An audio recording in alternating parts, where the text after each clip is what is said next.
নমস্কার বন্ধুরা, আমার রান্নাঘরে আপনাদের স্বাগত। আজ আমি বানাবো সয়াবিনের পকোড়া। সয়াবিনগুলো আমি গরম জলে আগে ধুয়ে তারপরে নর্মাল জলে ভালো করে ধুয়ে এগুলোকে আমি একদম জল নিগড়ে রেখেছি। আচ্ছা, এর জন্য আমার লাগছে এই যে রসুনকে আমি গ্রেট করে রেখেছি, আদা গ্রেট করা, কাঁচা লঙ্কা কুচি, পরিমাণ মতো লবণ, লঙ্কা গুঁড়ো, হলুদ গুঁড়ো, আর এখানে আছে অল্প একটু গরম মশলা গুঁড়ো আর চাট মশলা। এই আর লাগছে আমার 2 চামচ মতন ময়দা আর 2 চামচ মতো কর্নফ্লাওয়ার। ব্যাস, এগুলো দিয়েই আমার হবে।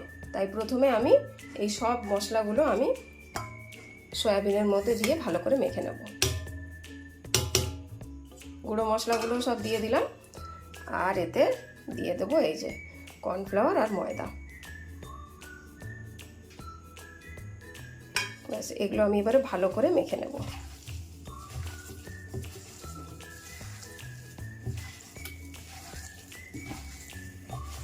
এতে আপনারা চাইলে ডিমও দিতে পারেন, কিন্তু আমি ডিমটা দিচ্ছি না।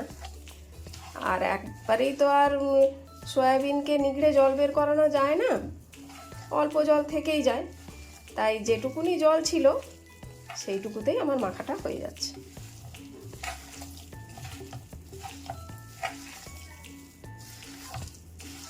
ভালো করে মেখে নিতে হবে।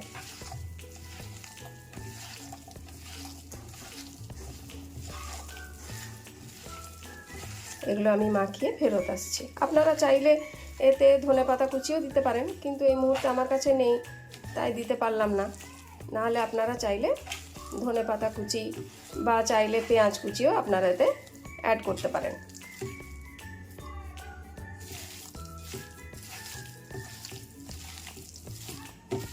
এটা আমার সুন্দর করে মাখা হয়ে গেছে।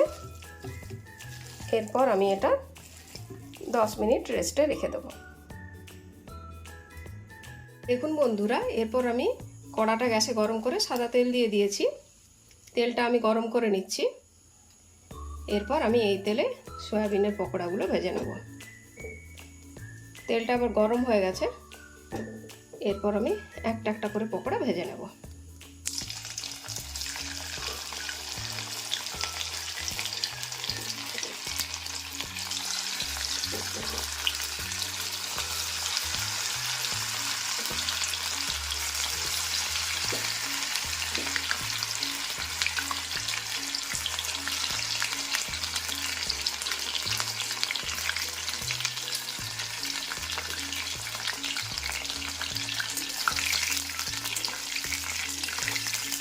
এইভাবে উল্টে পাল্টে 2 মিনিট ধরে আমি পকোড়াগুলোকে মিডিয়াম ফ্লেমে ভাজব।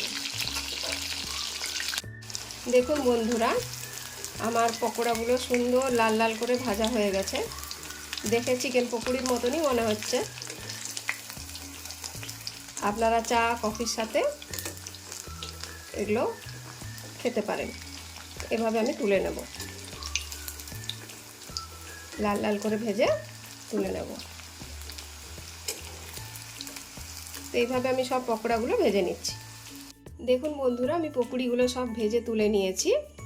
এগুলো আপনারা সস দিয়ে স্যালাডের সাথে পরিবেশন করবেন। বৃষ্টির দিনে খেতে ভালোই লাগবে চা কফির সাথে। আর আপনারা কারা কারা এরকম সয়াবিনের পকোড়ি খেতে ভালোবাসেন আমাকে কমেন্টে অবশ্যই জানাবেন। আর আমি যেরকমভাবে ভাজলাম সেটা যদি আপনাদের ভালো লেগে থাকে তাহলে একটা লাইক অবশ্যই করে দেবেন। আজ তাহলে আসি বন্ধুরা, আবার দেখা হবে অন্য কোনো দিন অন্য কোনো রান্না নিয়ে।